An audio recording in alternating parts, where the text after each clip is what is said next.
ఇంకేం రాదు. తిట్టు రాబోయంటే మాత్రం జోరుగా తిడతాడు. మాకు రాదా తిట్లు? మనకు రావా ఊళ్ళల్లో తిట్లు? ఒక్కొక్కరికి మైక్ ఇస్తే ఇప్పుడు మీరు ఒక్కొక్కరు వాళ్ళ చెవులు మూసుకోవాలి, అట్లా తిట్టచ్చు. కానీ మనకు సంస్కారం ఉంది. నేను అంటాడు ముఖ్యమంత్రి, మీరు చూసిన అందరూ కొడంగల్లో యాడ్ను మాట్లాడి నిన్న ఏమంటాడు, కేసీఆర్ నువ్వు కొట్టుడు కాదు, నువ్వు నిలవాడు, సరిగ్గా నిలవాడు, కట్టలేకుండా నిలవాడు అంటుండు. ఒక 71 ఏళ్ల పెద్ద మనిషిని పట్టుకొని సంస్కారం లేని ముఖ్యమంత్రి గారు ఏమంటున్నాడు, కట్టబట్టుకొని నిలవాడు అంటుండు. నేను చెప్తున్నా ముఖ్యమంత్రికి, రేవంత్ రెడ్డి గారు నీకు సంస్కారం లేకపోవచ్చు, కానీ ఒక్కటి గుర్తుపెట్టుకో, కేసీఆర్ ఆయన నిలబడు కాదు, 4 కోట్ల తెలంగాణ ప్రజల ఆత్మగౌరవాన్ని నిలబెట్టిన వాడు కేసీఆర్. తెలంగాణ అనే రాష్ట్రాన్ని ఏర్పాటు చేసి దేశం ముందు సమున్నతంగా నిలబెట్టిన వాడు కేసీఆర్.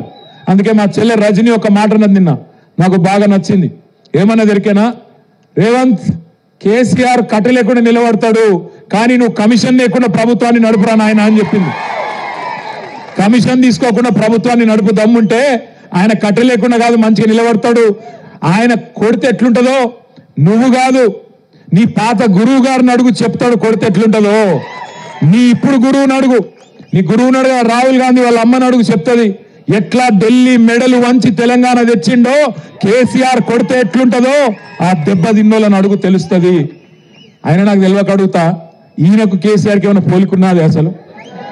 కేసీఆర్ ఏమో హిస్టరీ, కేసీఆర్ అంటే హిస్టరీ, రేవంత్ రెడ్డి అంటే లాటరీ.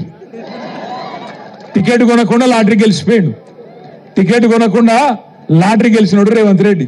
తప్పిదారి అడ్డివారి గుడి దెబ్బలు ముఖ్యమంత్రి అయితే ఆవుతలేడు మనిషి. అరే అయ్యా, నీకంటే ముందు చాలా మంది పనిచేశారు నాయన ముఖ్యమంత్రులు.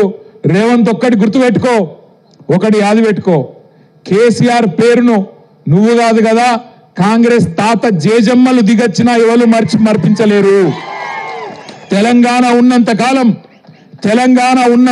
తెలంగాణ రాష్ట్రం ఉన్నంత కాలం తెలంగాణ ఎవరు తెచ్చిండ్రు అంటే ఎవరంటారు? మరి గిట్లున్నాక ఆయన ఏం బిక్తాడు నాకు అర్థం కాదు. నేనేమంటున్నా, మాటలు మస్తుగా చెప్పచ్చు రేవంత్ రెడ్డి లెక్క, నేను కూడా నరకచ్చు. అంబేద్కర్ అభయహస్తం అని పెడతా, కేసీఆర్ దళిత బంధు పెట్టి 10 లక్షలే ఇచ్చిండు, నేను 12 లక్షలు ఇస్తా అన్నాడు. ఇచ్చినవా ఒక్కలకన్నా? పడ్డాయా ఎక్కడన్నా టకీమని పడ్డాయా? బీసీ డిక్లరేషన్ అన్నాడు, 20,000 కోట్లు ఇస్తా అన్నాడు బీసీలకు సంవత్సరానికి, మొత్తం 1,00,000 కోట్లు ఇస్తా అన్నాడు బీసీలకు. పడ్డాయా? టకీ అంటుందా ఎక్కడన్నా? టకీ లేదు. అందుకే అంటున్నా రేవంత్ రెడ్డి, ఇక తిట్ల పురాణం బంద్ చేయి. సంవత్సరం దాటిపోయింది, నీ హనీమూన్ పీరియడ్ కూడా అయిపోయింది. హనీమూన్ పీరియడ్ అంటే ఏంటంటే, లగ్గం చేసుకున్నాక మొదటి 10-12 నెలలు లగ్గం చేసుకున్నాక పిల్లకు పిల్లగానికి బాగా ఒకళ్ళ మీద వాళ్ళకి మోజు ఉంటుంది కాబట్టి దాన్ని హనీమూన్ పీరియడ్ అంటారు. గట్లనే రేవంత్ రెడ్డి కూడా కొత్తగా ముఖ్యమంత్రి అయింది కాబట్టి ఏమైనా చేస్తాడేమో, ఏమైనా ఇస్తాడేమో అని అనుకున్నారు. ఇప్పుడు అది ఒడిచిపోయింది. ఈ కాడ నుంచి నీకు సినిమా ఉన్నది ముంగట. నేను అంటున్నా రేవంత్ రెడ్డిని అసెంబ్లీకి రా కేసీఆర్ అంటుండు. అరే నేను రేవంత్ రెడ్డిని అడుగుతున్నా, అసెంబ్లీకి రాగాదు, నీకు దమ్ముంటే రేవంత్ రెడ్డి నువ్వు లగచర్లకు రా, నీ సంగతి ఎందుకు కొడంగల్ చెప్తారు. నువ్వు దమ్ముంటే నువ్వు రా లగచర్లకు, సెక్యూరిటీ లేకుండా రారాబోయే నేను కూడా చూస్తా. అక్క అంటుంది పక్కకెళ్ళి, నువ్వు వస్తావా రావో నాకు తెలియదు, కానీ నేను మాత్రం పక్కా కొడంగల్కి వస్తా, తొందరలోనే వస్తా. నీకు దమ్ముంటే ఆపకు. మళ్ళా ఇట్లనే పోలీసులను అడ్డం పెట్టుకొని 4 అడుదిక్కుల పోలీసులు, ఇడిదిక్కుల పోలీసులు సంవత్సరంలో ఏం చేసిండ్రు అయ్యా అంటే, నేను లగచర్ల గిరిజనుల కోసం మహబాద్ పోయి మీటింగ్ పెడతా అంటే ఆడ పర్మిషన్ ఇయ్యాడు, మళ్ళా కోర్టుకోవాలి. రైతుల కోసం ధర్నా చేసుకుంటాం నల్లగొండలా అంటే దానికి పర్మిషన్ ఇయ్యాడు, మళ్ళా కోర్టుకోవాలి. ఆఖరికి దాస్యనాయక్ తాండకు వచ్చి అంబేద్కర్ విగ్రహం ఆవిష్కరణ చేసుకుంటామంటే దీనికి కూడా ఇయ్యలే.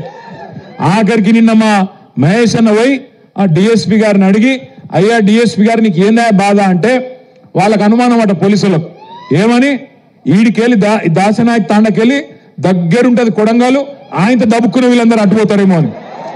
గట్లెందుకు పోతాం నాకు అర్థం కాదు. బేజాప్తా పోతామా? బాజాప్తా పోతాం, ఖచ్చితంగా కొడంగల్ పోతాం.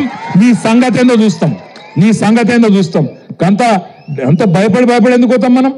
బాజాప్తా పోదాం, బ్రహ్మాండమైన మీటింగ్ కొడంగల్లో పెడతాం. నువ్వు రాలేదా? గతంలో నువ్వు ప్రతిపక్షంలో ఉన్నప్పుడు సిరిసిల్లకు 4 సార్లు వచ్చినావు, తిట్టిపోయినావు. ఇక మా అక్క దగ్గరికి మహేశ్వరం వచ్చినావు, అవ మహబూబ్నగర్కి వచ్చినావు, ఆడ వికారాబాద్కి వచ్చినావు, అంతటికి వచ్చినావు, రాష్ట్రం అంతటా స్వేచ్ఛగా తిరిగినావు. స్వేచ్ఛగా తిరిగినప్పుడు నీకు మంచిగా పోలీస్ సెక్యూరిటీ పెట్టి బ్రహ్మాండంగా మేము తిట్టించుకున్నాం. ఇప్పుడు నేను తిట్టామని కూడా అంటలేము. మేము వచ్చి